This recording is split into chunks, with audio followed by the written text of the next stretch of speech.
Bem, pessoal, nós vamos dar início então à nossa primeira aula, né, do curso de Física Moderna 2, tá bom? Como a gente pode ver, nós vamos iniciar considerando aqui uma breve revisão sobre a equação de Schreiber, tá bom? É o finalzinho do curso de Física Moderna 1 que lida, né, o que trata, apresenta para nós a equação de Schreiber e algumas aplicações. Então, eu vou só fazer aqui uma breve revisão a respeito desse conteúdo, tá bom? Antes de nós iniciarmos, aquele assunto que está na pauta, né, que faz parte da ementa do curso de Física Moderna 2, tá bom? Então vamos lá. Inicialmente, né, vamos considerar aqui o que a gente lembra a respeito, né, da equação de Schreiber. Então, uma equação de Schreiber é uma equação de onda, tá? Uma equação de onda que associa, né, uma derivada espacial a uma derivada temporal da chamada função de onda, tá bom? Então a equação de onda está mostrada aqui. Uma equação de onda é uma equação que relaciona uma derivada espacial com uma dada derivada temporal da mesma função. Então essa função deve ser função tanto do espaço quanto do tempo. E essa função de onda, que é função das coordenadas espaciais e das coordenadas temporais, ou seja, no caso aqui é a função psi, essa função psi é uma função do espaço e do tempo. Então a equação de Schreiber é uma equação de onda porque ela relaciona a derivada espacial em x, no caso aqui a segunda derivada espacial, com uma derivada temporal, a derivada da função de onda psi com relação ao tempo. Então a equação de onda relaciona a derivada espacial com uma derivada temporal da chamada função de onda. Tá bom? O conceito da equação de onda ela não é um privilégio apenas da mecânica quântica. Como nós bem sabemos, a gente já lidou com equações de onda quando a gente falou das equações de Maxwell, né, onde a gente mesclou, né, misturou as quatro equações de Maxwell para dar a equação do campo eletromagnético. Nós vamos ter uma expressão semelhante a essa, não exatamente idêntica, mas semelhante a essa, tá bom? Onde a função de onda é o campo elétrico ou o campo magnético, que são funções de x, y, z em três dimensões do espaço e também do tempo, ou seja, campos elétricos e magnéticos, eles variam no espaço e no tempo e obedecem a uma equação desse tipo, chamada equação de onda eletromagnética, tá bom?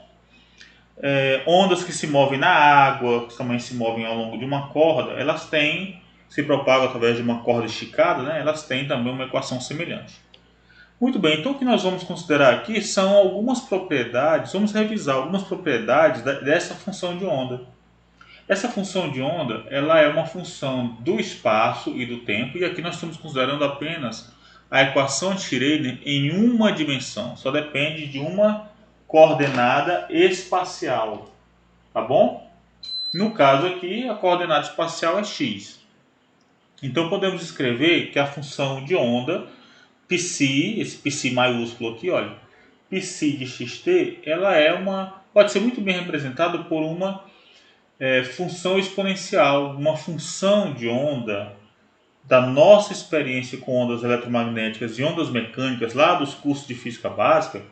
A gente pode muito bem, a gente sabe que pode representar matematicamente essa função de onda por uma exponencial. E nesse caso, devido ao caráter, né, às propriedades aqui inerentes à equação de Schreiber, por causa desse i aqui, olha, a gente já sabe que de modo geral a função de onda ela deve ser uma exponencial, pode ser muito bem representada por uma exponencial complexa, né? E aí, usando a relação de Euler, podemos representar essa exponencial complexa como uma combinação linear de senos e cossenos, tá?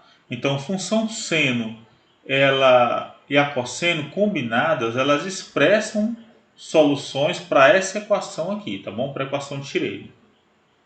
Muito bem, então vamos usar esse modelo aqui para discutir algumas propriedades da equação de Schreiber, tá? Primeiro, vamos calcular aqui as derivadas temporal e espacial da função de onda, tá bom? Então vamos lá, o que é que nós temos aqui? Vamos fazer juntos isso aqui, tá?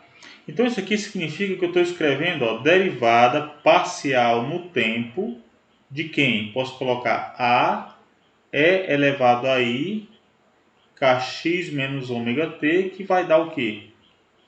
Ora, esse A dá uma amplitude da onda, né? Tá bem aqui, ó, dá uma amplitude da onda. Então eu posso, é constante, eu posso colocar fora. A derivada da exponencial é ela, kx menos ômega t, vezes a derivada da interna. A derivada da interna aqui vai ser I, aqui no caso aqui é no tempo, né? Então vai ser menos I ômega, tá bom? Eu vou reescrever aqui melhor, para a gente não confundir. Como aqui nós estamos na derivação temporal, tá? Então vai ficar menos I ômega, tá bom? Então já encontramos esse termo aqui, ó, tá certo? Esse termo aqui já foi. Para encontrar a segunda derivada espacial, eu vou fazer isso aqui assim, vou organizar dessa forma, tá? Ó, derivada, primeira derivada, vou derivar agora aqui em x de quem? É elevado a I kx menos ômega t. Fechou? Fechou. Então isso aqui vai dar quem? Vai dar derivada no espaço de quem? Ora, resolvendo aqui a derivada, essa primeira derivada aí, resolvendo a derivada no espaço em x vai dar ela, né, a elevado a I que multiplica kx menos ômega t, aqui é um k, tá bom? Vezes a derivada da interna. Essa interna aí vai ser derivada do expoente, vai ser I vezes K. Fechou. Agora, derivando mais uma vez, vai dar o quê? O A é constante. Eu fico com E elevado a I kx menos ômega t. O I e o K também são constantes. Agora eu vou derivar o expoente. Vai ficar IK. Ou seja, IK vezes IK vai ficar IK ao quadrado, vai ficar menos K ao quadrado, que multiplica a E elevado a I kx menos ômega t. Podemos simplificar essa notação, gente, se vocês perceberam, é esse segmento, que eu vou marcar aqui, eu vou destacar aqui em outra cor, esse segmento nada mais é que a minha função psi, né? Isso aqui também, ó, é a psi. Então eu posso escrever como sendo... opa, aqui eu cometi um equívoco aqui, né? Não tem esse t, tá bom? Não tem um t, viu? Então vai ficar menos... Vamos lá, vamos marcar direitinho aqui, ó. Então aqui vai ficar menos igual a menos I ômega psi. E aqui ficou menos K2 psi. Logo, como fica a minha expressão, né? Vai ficar menos h cortado ao quadrado sobre 2m, que multiplica. A segunda derivada nós encontramos aqui, vai ficar menos k2 psi mais v psi igual a ih cortado, que multiplica menos I ômega psi. Logo, menos com menos cancela, vai ficar mais H2 sobre 2m, K ao quadrado, mais V, tudo isso vezes psi, tá? Igual a, aí eu vou ter I vezes menos I, vai dar I vezes I dá menos 1, mata o sinal de menos, vai ficar só H cortado ômega psi. Vamos escrever que H cortado ao quadrado sobre 2m, K2, mais V é igual a H cortado ômega. Isso nada mais é do que a energia das ondas de de Broglie. Tá bom? A energia das ondas de de Broglie. Portanto, a equação de Schreiber, ela representa, é uma equação da conservação da energia, né? Aqui nós temos um termo associado, e aí eu vou apagar aqui para a gente poder não confundir, tá? Tá bom? Aqui é energia total, energia potencial, e esse aqui é o termo de energia cinética. E uma propriedade importante que a gente deve ter também a respeito da função de onda psi é que existe uma propriedade chamada a interpretação física, né, da função de onda psi. A gente percebe aqui que ele é uma função complexa, né? Então, por ter essa parte imaginária, ela por si só não tem significado físico, mas apenas o quadrado dela. Como é uma função complexa, o quadrado nada mais é do que o complexo conjugado. Calcula-se o quadrado como complexo conjugado, tá bom? Vezes a função. Então, o complexo conjugado estrela, né? Ó, complexo conjugado psi estrela, psi é psi ao quadrado. Então, o quadrado dessa função de onda dx dá uma chamada probabilidade, né? Tá bom? Ou, em outra maneira, de outra forma de falar, que o quadrado da função de onda dá uma densidade de probabilidade. Tá? Essa probabilidade tem a ver com a localização da partícula, tá bom? Tem a ver com a localização da partícula no espaço. E se eu consigo, então, integrar em todo o espaço, veja só, na integral de psi estrela psi. Então, isso aqui é o complexo conjugado da função de onda. Aqui é a função de onda, tá bom? Então, aqui nada mais é do que psi ao quadrado, olha, tá? O complexo conjugado vezes a função de onda, psi estrela psi. Quando eu integro esse resultado em todo o espaço, em x, a probabilidade de encontrar a partícula é quem? Vale quanto? Né? Vale 1. Ou seja, a probabilidade de encontrar a partícula em todo o espaço, em algum lugar do espaço, se a partícula existe, então a probabilidade é 1. Então nós vamos chamar isso aqui eu vou chamar de densidade de probabilidade,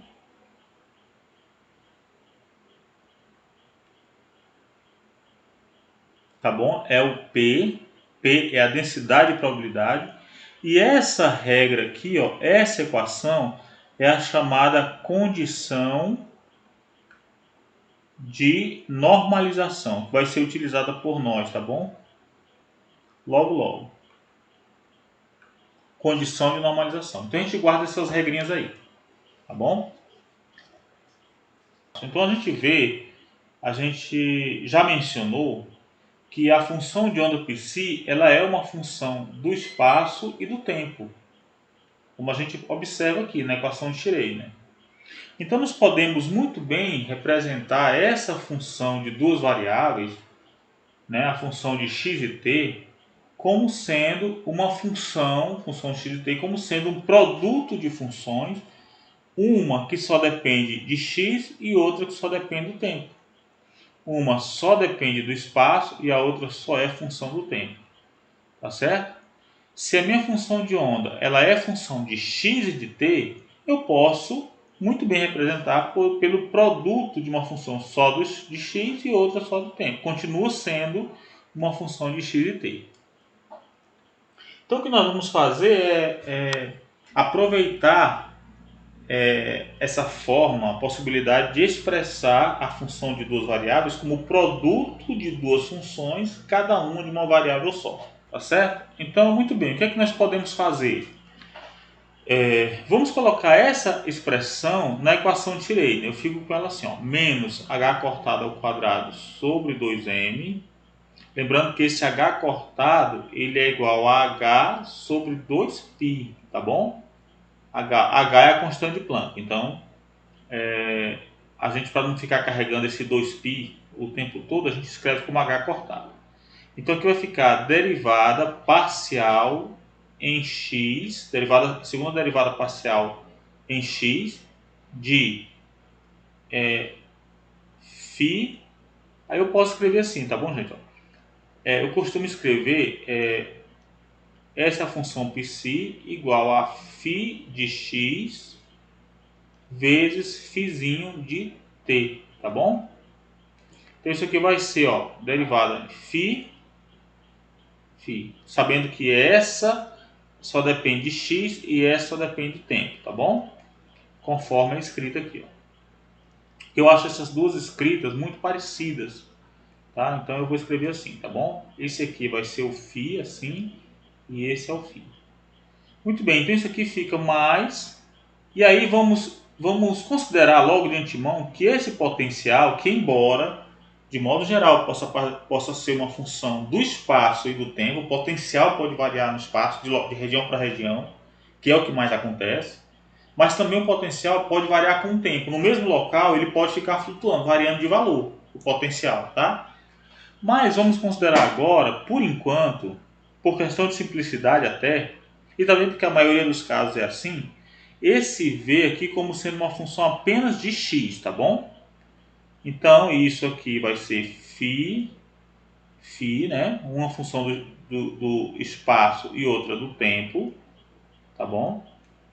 Igual a IH cortado, derivada parcial no tempo de φ x do tempo. Muito bem, então vamos aplicar aqui qual é a vantagem que a gente tem de expressar a função de onda como produto de funções, uma de x e a outra só do tempo, né? Então eu posso escrever assim, ó, como essa derivada espacial, como essa primeira derivada aqui, ela só é espacial, então ela só vai atuar sobre essa primeira função. O φ temporal vai ser transparente, né? Então eu posso escrever menos h cortado ao quadrado sobre 2m. Posso colocar esse φ e vou ficar com derivada total de φ dx2 mais v, tá? Igual a IH cortado. Essa segunda derivada, a derivada temporal, ela não vai atuar na primeira função, na primeira parte, somente na segunda. Então ele pode passar transparente. Eu vou ficar com a derivada total de φ temporal com relação ao tempo. Bem, nesse ponto, eu posso agora, para poder continuar com o método de separação, eu vou multiplicar toda a equação pelo inverso de π. Ou seja, eu vou dividir pela função π, tá bom? Então, quando eu multiplico toda a equação por isso aqui, quando eu divido toda a equação por esse valor, eu vou ter menos h cortado ao quadrado sobre 2m. Aqui eu vou ficar com 1 sobre φ d2φ dx2 mais v de x apenas, igual a i cortado, aliás, IH cortado sobre φ temporal, né, φ de t, dφ de t dt. Tá? Que mais que a gente pode fazer, né? Então, olha só, você percebe que uma coisa interessante no resultado que nós encontramos é que esse membro da esquerda só depende, eu vou colocar assim, ó, é uma função apenas de x. E esse termo aqui é uma função apenas de t. Então, nesse caso, vamos continuar ali em cima, né? Nesse caso, nós temos uma função f de x igual a uma função g de t. Então, quando é que duas funções de variáveis distintas, quando é que elas são iguais? Isso aqui significa, e aqui é a grandeza do método, né? o grande charme, né? O grande brilho do método, é que isso acontece apenas quando essas duas funções forem constantes. Tá? Por quê? Porque se o valor de f, para um determinado x que eu coloco em f, dá um valor que é igual ao valor de g quando eu coloco um determinado instante de tempo, variar o tempo não deveria afetar o valor de x. Quer dizer, variar o tempo, eu só mudaria o valor de g porque o tempo e o espaço são interdependentes aqui. Então, nesse sentido, a única condição, a única situação em que essas duas funções são iguais é quando elas forem iguais a uma determinada constante. Então eu posso escrever menos h cortado ao quadrado sobre 2m, 1 sobre φ de x, d2 φ de x dx2, mais v de x igual a c. Posso escrever IH cortado sobre φ de t, dφ de t dt, tá? Igual ao mesmo C. Então eu tenho aí um conjunto, um par de equações. Mas você percebe que a equação 1 ela é função apenas de x, e a equação 1 é apenas de x, e a equação 2 ela é apenas de t. Tá? A2 aqui é apenas de t. Então, ao invés de resolver a equação inicial, que dependia de x e t ao mesmo tempo, eu consegui, representando a função de onda como um produto de funções, uma só de x e outra só de t, eu consegui separar isso em duas funções, em duas equações, tá? De apenas uma variável cada uma. Por questão de simplicidade, eu posso então começar a resolver a equação 2, tá? E depois voltar na equação 1 para ver as implicações. Então, resolvendo 2, temos... É mais simples porque ela é derivada simples, né? Então eu vou ter o que, ó?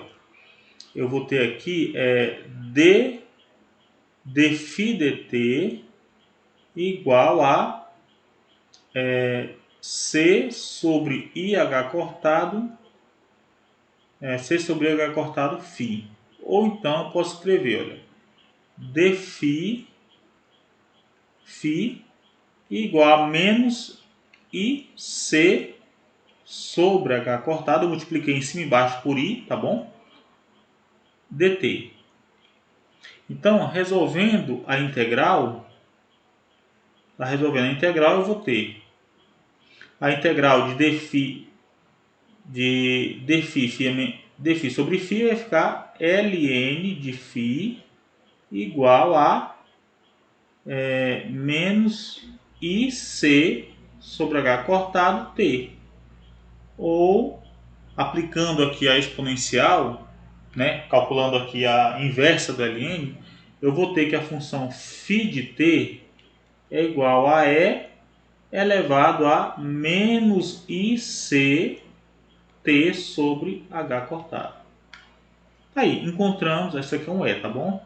É um e, não é um c. Encontramos então uma forma funcional para a função, para essa parte aqui, esse segmento φ de t, tá bom? Vou destacar aqui com uma cor diferente. Φ de t, tá bom? Encontramos aqui, ó. Bem, vamos dar uma interpretação, discutir um pouquinho sobre isso, tá? Vamos discutir um pouquinho sobre essa função. Essa expressão, ela pode ser escrita assim. Qual é o resultado que nós encontramos lá? Que φ de t é igual a e elevado a menos I C t sobre h cortado. Aplicando a relação de Euler, a gente pode escrever assim, olha. Pode ser um cosseno de IC, aliás, de C sobre H cortado T, menos I seno de C sobre H cortado T. Então, a gente percebe que ela é uma função do tipo, uma função oscilatória. Lembra, podemos escrever assim, ó, φ de t como sendo cosseno de 2πf t menos I seno de 2πf t. Por quê? Porque simplesmente uma função oscilatória, né, uma função representa uma onda, ela pode ser escrita como sendo cosseno de ômega t menos i seno de ômega t. Como ômega é igual a 2πf, então fica fácil reconhecer C sobre H cortado igual a 2πf, tá bom? Então quem é o C? É 2πf vezes H cortado. Quem é o H cortado? É 2πf vezes, ou podemos escrever 2πf, né, vezes H sobre 2π, que é o H cortado. Então eu cancelo esse com esse. Nós vamos ter o quê? Que o C é HF, tá bom? HF. O número, a constante de Planck vezes a frequência da onda. Isso aqui simplesmente é igual à energia de de Broglie. A energia que foi postulada por de Broglie. Tá bom? Portanto, olha que resultado interessante, ó. Tá? Isso aqui é energia. Logo, o que é que nós vamos ter? Logo, a função φ de t, ela é elevado a menos i vezes et sobre h cortado. Tá bom? Muito bem, a nossa função então ficou como? A função psi de xt ficou um φ de x vezes e elevado a menos i e t sobre h cortado. Uma parte aqui que é só em x e a outra parte que é em t. Tá bom? Função do tempo. Bem, agora o que é que nós vamos fazer agora? Vamos pegar essa solução aqui e substituir na equação de Schreier, tá bom? Então o que é que nós temos? Daí, o que é que nós temos? Olha, menos h cortado ao quadrado sobre 2m, tá bom? Derivada espacial vai deixar passar a parte temporal. Então ela vai ficar e elevado a menos i t sobre h cortado vezes d2 φ dx2 mais v de x vezes φ vezes elevado a menos i t sobre h cortado igual a quem? Igual a i h cortado. Derivada temporal vai deixar passar a parte em φ, o φzinho de x.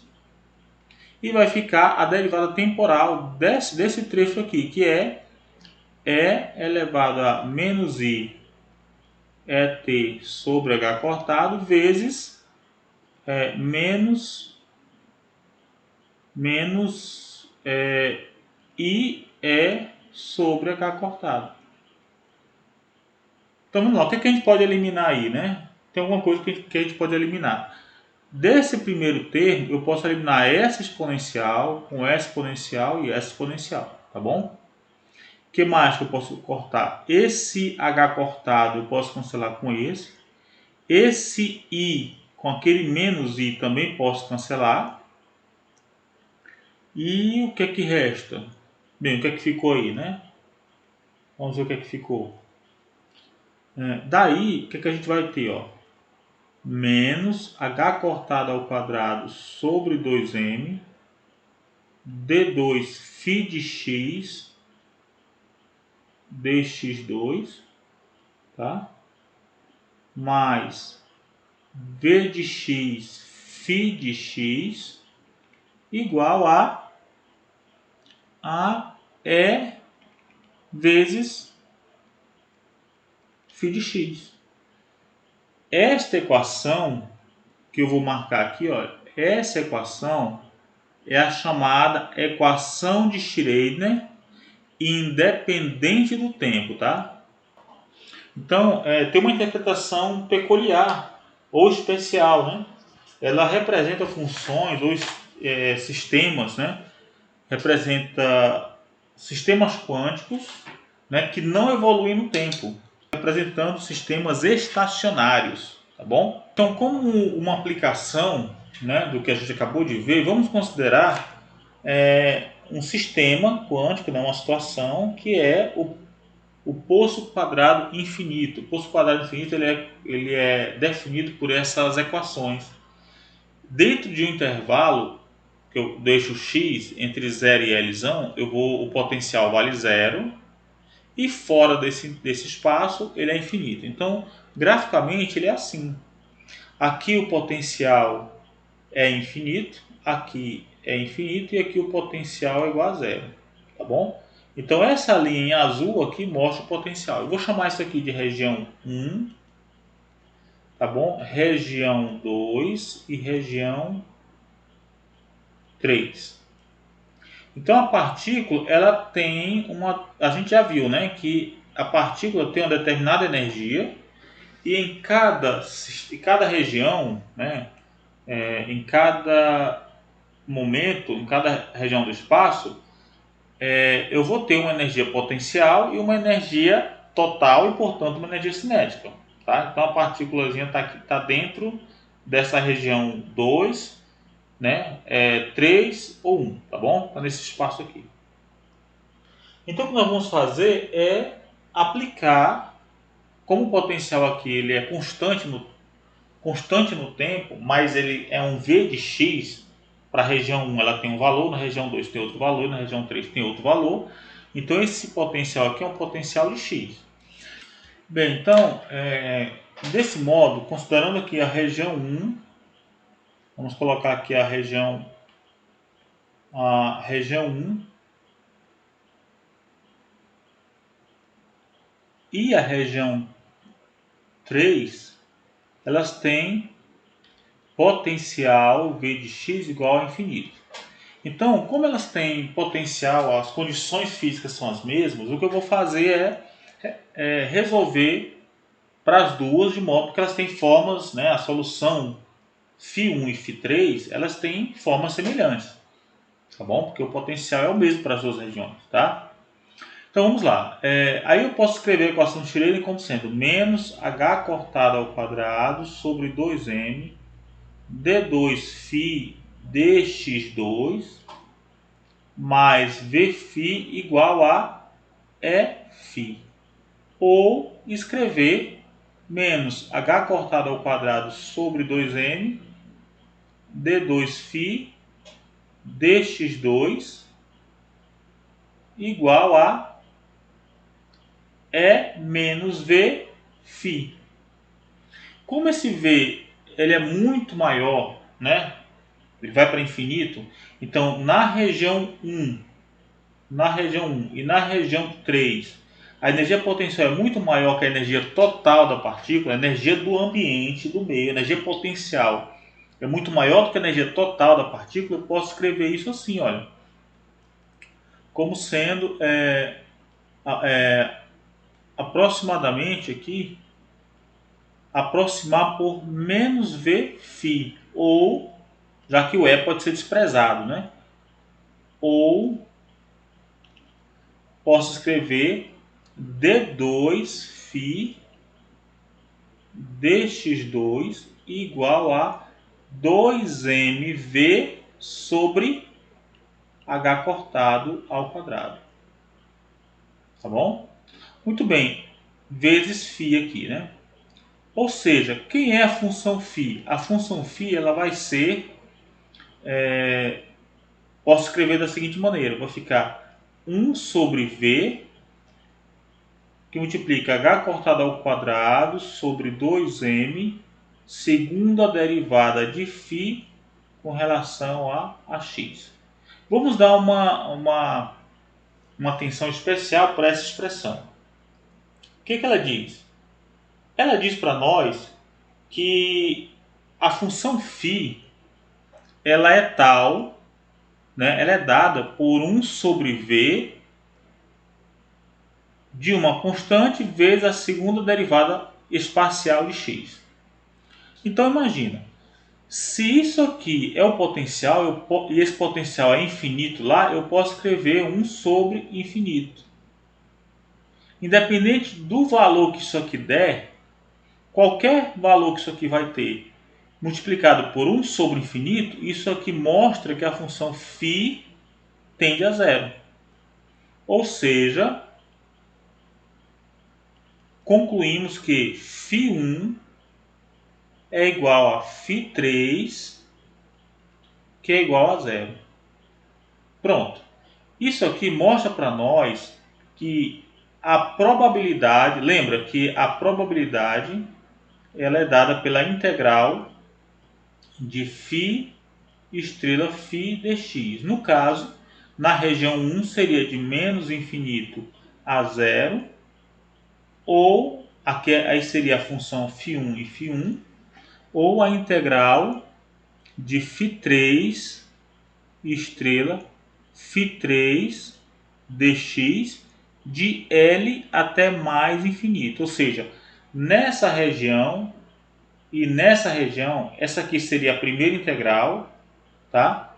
Essa integral aqui daria zero. Isso aqui é zero, isso aqui é zero. Significa o quê? Que a probabilidade de encontrar ela a partícula nas regiões 1, né, 1 e 3 é nula. Tá bom? E se a partícula existe, a única região onde ela deve ser encontrada é na região 2. Vamos então nos concentrar para a região 2 agora, tá bom? Se concentrar na região 2. Na região 2, o que é que nós temos? V de x igual a zero.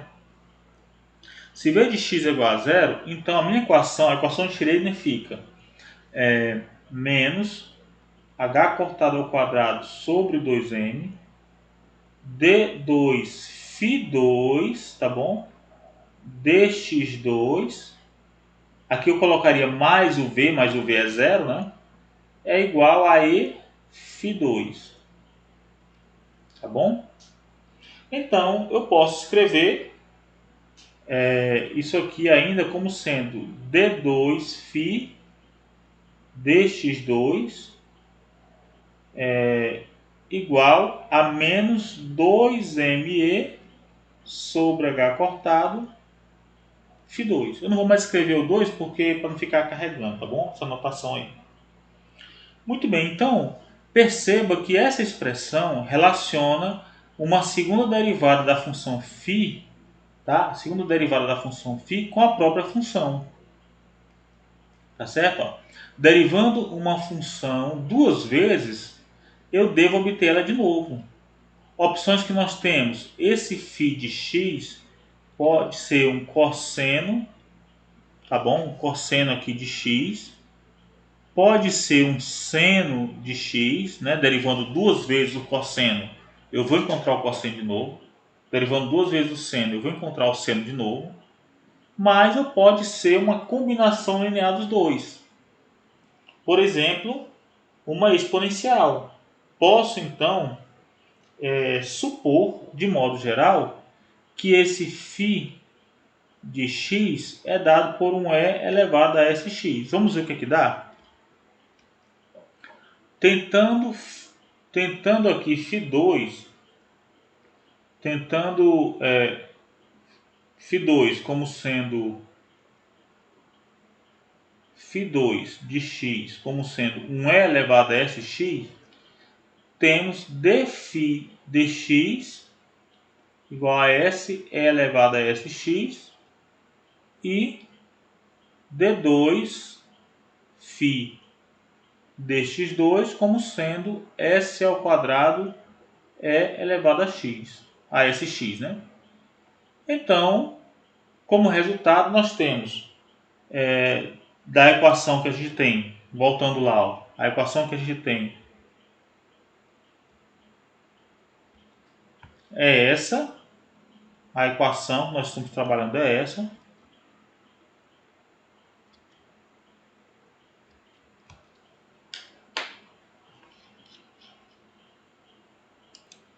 Então teremos aqui, a equação vai ser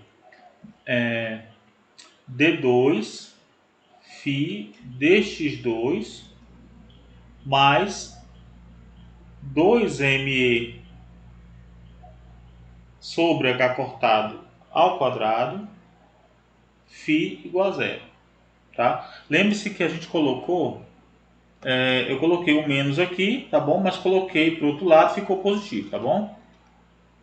Então aqui o que nós vamos ter? Isso aqui vai nos dar, ou então eu posso deixar na forma mesmo como está, vai ser mais conveniente para nós, tá? Vamos entender então como é que funciona aqui. Eu vou tirar isso aqui e colocar igual menos. Então isso aqui vai nos dar, essa forma é S2 elevado a Sx igual a menos 2me sobre h cortado ao quadrado elevado a Sx. Então eu posso cancelar aqui as exponenciais, tá bom? Posso cancelar as exponenciais aqui. E aí, o que sobra? S2 igual a menos 2me sobre h cortado ao quadrado. Então, esse S, ele é quem? Esse S vai ser mais ou menos raiz quadrada de menos 2me sobre h cortado ao quadrado. Posso escrever isso aí como mais ou menos I raiz quadrada de 2me sobre h cortado. A nossa solução, portanto, φ, né? O nosso φ de x, ele vai ter tanto uma parte, vai ser tanto uma exponencial com esse s aqui, olha, com a parte positiva quanto negativa. Eu posso escrever assim, olha, eu posso escrever um a' elevado a mais i raiz de 2me sobre h cortado x mais b'. Eu vou marcar o b' agora porque no futuro vai ficar mais fácil para a gente simplificar as coisas, tá? Vezes elevado, agora a parte negativa, né? Menos i raiz de 2me sobre h cortado x. Tá bom? Não pareceu uma solução muito bonitinha para a gente trabalhar, né? Não pareceu, né? Mas a gente pode simplificar. Sabe como? Por exemplo, lembra que a exponencial complexa ela pode ser colocada na forma na forma trigonométrica, né? Utilizando a relação de Euler. Vamos fazer isso? Podemos escrever assim, ó, a' que multiplica quem? Essa primeira exponencial pode ficar cosseno de i, aliás, o i não, né? Cosseno de raiz de 2me sobre h cortado x mais i seno de raiz de 2me sobre h cortado x. Essa aqui é a parte positiva, tá? Essa parte aqui. Mais a parte do b agora, b' fica como? Cosseno de raiz de 2me sobre h cortado x menos i. Aí eu estou fazendo a parte aqui do b', essa última exponencial, tá bom? E seno de raiz de 2me sobre h cortado x. Então eu posso pegar as partes dos cossenos e ajustar, tá bom? Para ver o que dá. Vamos colocar as partes dos cossenos? Nas partes dos cossenos eu posso escrever assim, ó, a' mais b' vezes cosseno de raiz de 2me sobre h cortado x. E as partes dos senos eu posso agrupar também. Vou colocar i que multiplica a' menos b' vezes o seno de raiz de 2ME sobre H cortado X. Tá? De fato, por que eu coloquei a linha, né?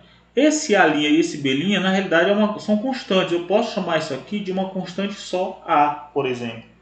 Tá bom? E esse I que multiplica A' menos B' também é constante. Tudo aqui é número, embora seja complexo, mas é número. Eu vou chamar de B. Então, a minha solução vai ficar como? A minha solução, por enquanto, ela vai adquirir agora essa face, olha. O φ de x vai ficar A cosseno de raiz de 2ME sobre H cortado x mais B seno de raiz de 2ME H cortado x. Ficou mais simples, né? Tá bom? Ficou mais simples. O que a gente precisa fazer agora? Então, vamos lá. Aqui a gente tem φ1 igual a zero, φ3 igual a zero, e aqui nós temos φ2 igual a A cosseno de θ mais B seno de θ. Tá? Eu chamei aqui θ esse argumento aqui, viu? Tá bom? Isso aqui é θ. Tá bom? Chamei de θ. Para simplificar a notação. E aqui é a energia total da partícula, energia E. O que a gente precisa observar ainda? A solução está completa? Não, a gente precisa saber, a gente já sabe quem é o H cortado, a gente já sabe, tá aqui ó, a gente já sabe quem é. O H cortado a gente conhece. H cortado é a constante de Planck dividido por 2π, né? M é a massa da partícula, esse é a energia total da partícula. Agora eu preciso saber quem é o A e quem é o B. Então o que eu preciso fazer agora é lembrar como é que a função de onda se comporta nos contornos, nos limites do espaço. Ou seja, eu quero saber como é que φ se comporta em x igual a zero e em x igual a L. Tá bom? Então você percebe que a função de onda, uma das características, das propriedades da função de onda é que ela deve ser contínua no espaço. Então, por exemplo, bem aqui eu vou marcar aqui de outra cor, por exemplo, verde. Ó. Aqui a função de onda é zero. E aqui a função de onda é zero. A gente viu, ó. φ1 é zero, φ3 é zero. Mas aqui ela é um comportamento ondulatório aqui, ó.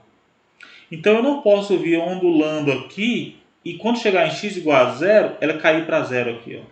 E nem ondulando aqui e cair para zero.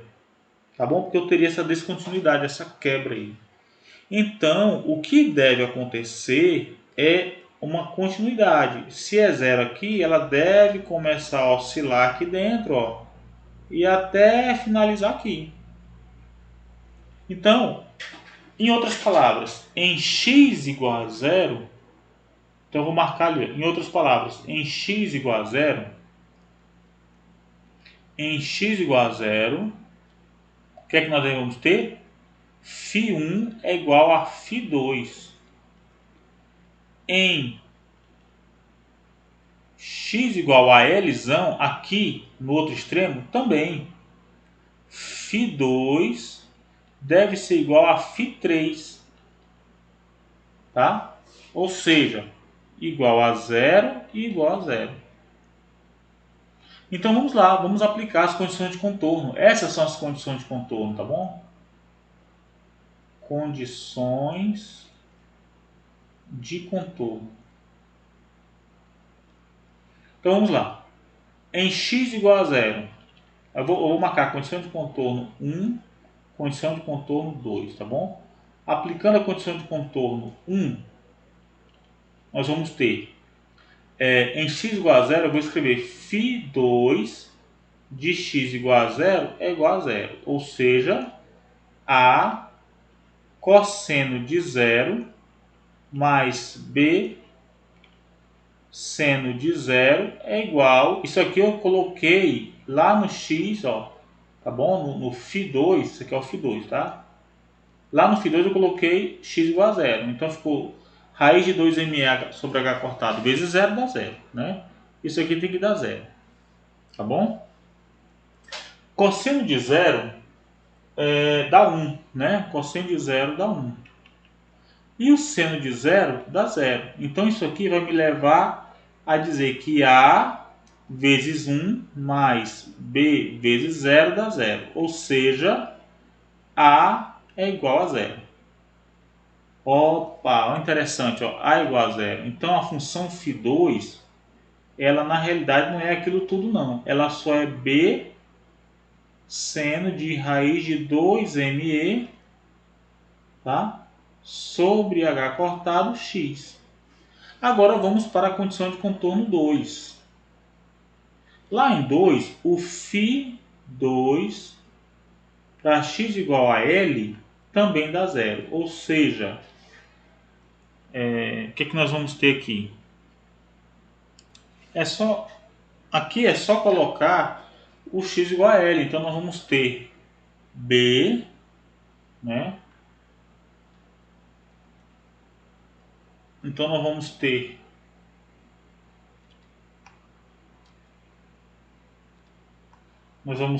B vezes seno de raiz de 2me sobre h cortado L é igual a zero. Para que isso aconteça, o B não pode ser zero. Por quê? Porque se o B for zero, o φ2 vai ser zero para todo mundo, para qualquer valor. Então é o seno que vai dar zero. Então aqui é o seno que é igual a zero. Para o seno ser igual a zero, o argumento, então eu vou marcar aqui diferente, ó. Para o seno, o argumento tem que ser um múltiplo de π. Tá? O argumento tem que ser um múltiplo de π. Podemos escrever como sendo nπ, com n igual a 1, 2, 3, tá bom? E assim por diante. Em outras palavras, nós vamos ter o quê? Em outras palavras, nós vamos ter raiz de 2me sobre h cortado L é igual a nπ. Lembrando que o n vale 1, 2, 3 e assim por diante. Então, esse L é a largura do poço. A largura do poço, né? Tá certo? O H cortado, o M, todos esses são valores constantes. Agora, a única coisa que pode mudar aqui, ou seja, esse valor pode ser π, pode ser 2π, né? Pode ser, vou escrever assim, vai ficar melhor, tá? Eu vou apagar aqui. Pode ser 2π, pode ser 3π e assim por diante, dependendo do valor do n. Então, convém eu escrever para cada n, ó, o valor da energia deve mudar, porque mudando o valor de n, essa igualdade vai ser π, 2π, 3π, alguma coisa nesse termo da esquerda precisa mudar. O L é fixo, o H cortado é fixo, o M é fixo, a única coisa que pode mudar é a energia, é o L. Então, daqui a gente tira o que?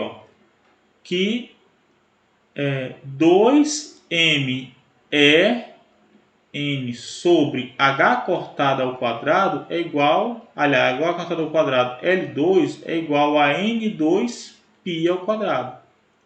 Tá bom? Eu elevei todo mundo aqui ao quadrado. Então, a energia N é igual a N2, tá?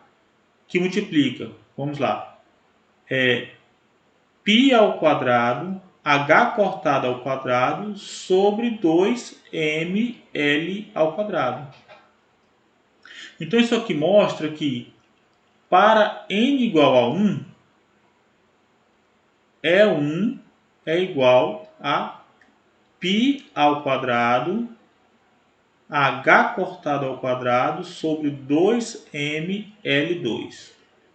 Para n igual a 2, E2 é igual a 2 ao quadrado vezes π2, H cortado ao quadrado sobre 2mL2. Para n igual a 3, E3 é igual a 3 ao quadrado π2, H cortado ao quadrado sobre 2mL2. E assim por diante. Então isso aqui pode ser dado por 4, né, que é esse resultado. 4 é 1, já que isso aqui, olha, esse termo aqui, olha, é igual a esse, né? E esse é igual a esse também. Então isso aqui vai dar 9 é 1. O outro vai ser 16 é 1. Depois 25 é 1. E assim por diante. Tá bom? Então, a gente pode representar isso aqui graficamente, olha, nessa figura. Nessa figura. Então aqui a gente tem que a energia é N, o nível de energia N vai ser N2, que multiplica N, aliás, é 1, onde esse é 1 vai ser π ao quadrado, H cortado ao quadrado, sobre 2mL2. Então, por exemplo, para N igual a 1, eu tenho 1. Para N igual a 2, eu tenho 2. Para N igual a 3, eu tenho 3. 9 é 1. E assim por diante. Esse número N, tá? Esse número N aqui, ele é chamado de número quântico, tá bom? Então, a energia dentro da partícula significa o quê? Que a partícula, em resumo, o que é que nós temos? A partícula ela só pode ser encontrada na região 2, tá bom? Na região 1 ela não vai ser encontrada nunca, na região 3 também não. Faz todo sentido, sabe por quê? Lembra de mecânica? A gente sempre lembra que a energia mecânica total ela é igual à energia cinética mais a potencial. De modo que se a energia total, a energia mecânica total é igual à cinética mais a potencial, então a energia mecânica total tem que ser maior do que o K, do que só a energia cinética, maior ou igual, ou a energia mecânica total tem que ser maior ou igual que o potencial. Então a energia mecânica total ela precisa ser maior ou igual que a energia cinética ou maior ou igual que a energia potencial. Acontece que na região 1 e 2 o potencial é infinito, enquanto que a energia da partícula tem um valor finito. Na região 1 e 2 o potencial é maior do que a energia total. E na região 1 e 3 a energia potencial é maior do que a energia total da partícula. Se isso acontece, observe, a energia total pode ser expressa assim. V, a energia total, que é K mais V, então V é igual a E menos K. Tá certo? Então, aliás, podemos escrever assim, K, a energia cinética é a energia total menos V. Mas imagina, se a energia total ela é menor do que o potencial, significa que a energia cinética, que é menos um número maior que ela, então a energia cinética vai ser menor do que zero. A energia cinética vai ser negativa. Então você imagina, se a energia cinética é dada por um meio de m, um meio de mv ao quadrado, é a equação da energia cinética, para isso aqui ser negativo, menor do que zero, o que é que a gente precisa ter? Ou uma massa negativa ou V ao quadrado menor do que zero. V ao quadrado menor do que zero, ou seja, o quadrado do número nunca é negativo. Isso mostra que esse K, essa energia cinética, ela é na realidade um número complexo. Então não dá para a gente ver no mundo físico, no mundo real que nós vivemos, uma energia cinética complexa. Portanto, o que é que isso significa? Qual é a interpretação? É que simplesmente a partícula não pode ser encontrada na região 1 e nem na região 3. Apenas é permitido para ela estar na região 2. Tá certo? Então essas regiões, a região 1, a região 1 e a região 3 são chamadas de regiões proibidas. Tá certo? São regiões proibidas. E as energias das partículas, quanto maior o valor de N, maior o valor da energia. Tá certo?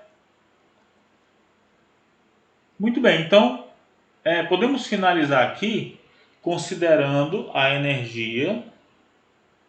Vamos lá, considerando a energia como uma função do número quântico igual a N2 E1, onde E1 é igual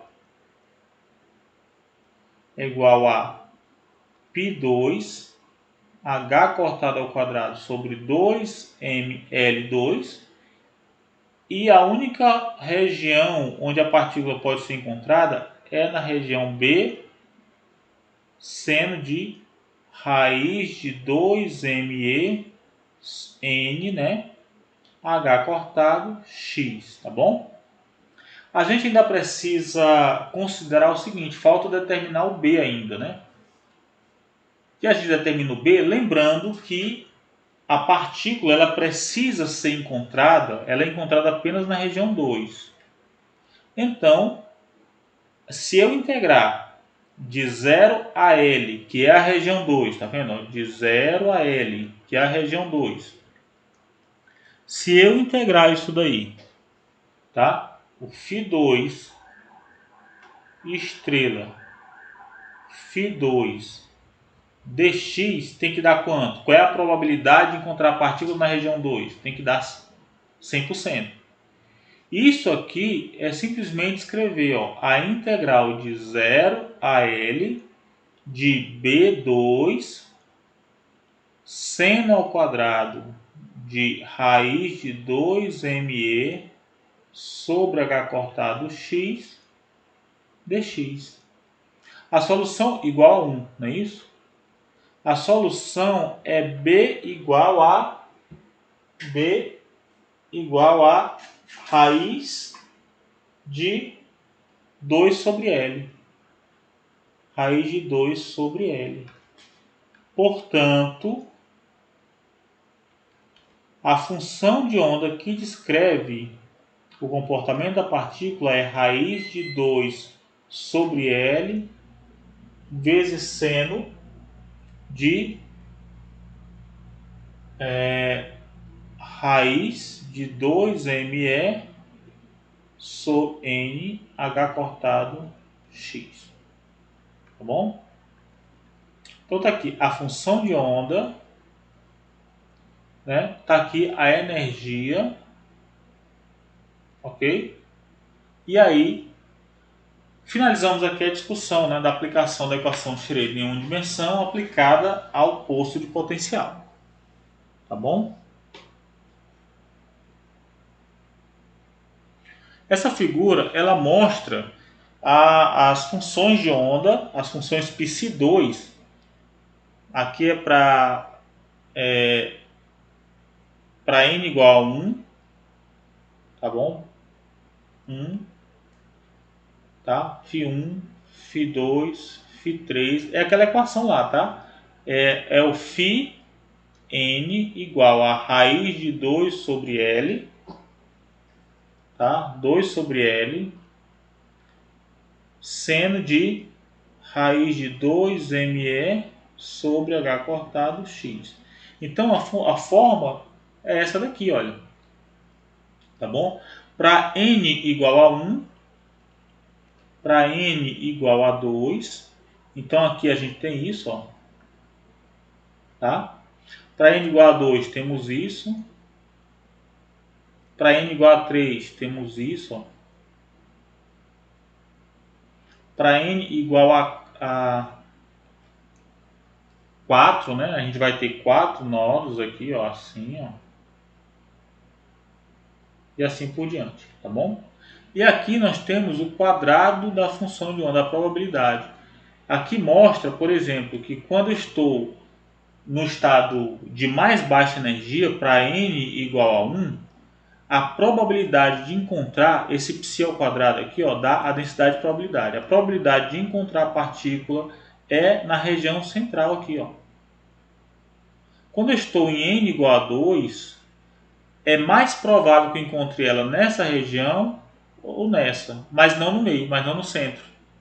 Para n igual a 3, é provável, o local mais provável de encontrar a partícula é aqui, aqui ou aqui. E assim por diante. Tá bom?